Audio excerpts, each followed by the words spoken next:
Som un espai molt estimat i molt vulnerable de la ciutat de Tarragona, ens trobem a la platja llarga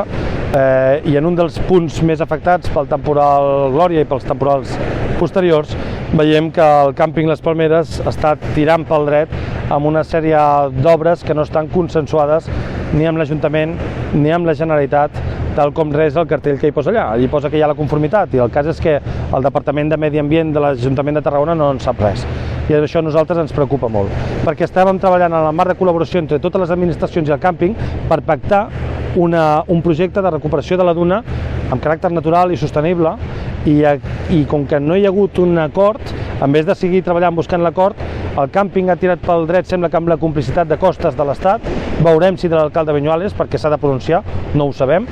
però ens preocupa que es tiri endavant un projecte sense acord i sense els criteris de sostenibilitat mediambiental que reclamaven els equips tècnics de les nostres administracions. Pensem que és greu i, a més, és greu i tenaços que els tarragonins i tarragonines en moltes èpoques de l'any ens quedem literalment sense platja pública mentre el càmping manté intacta la seva frontera, la seva barrera,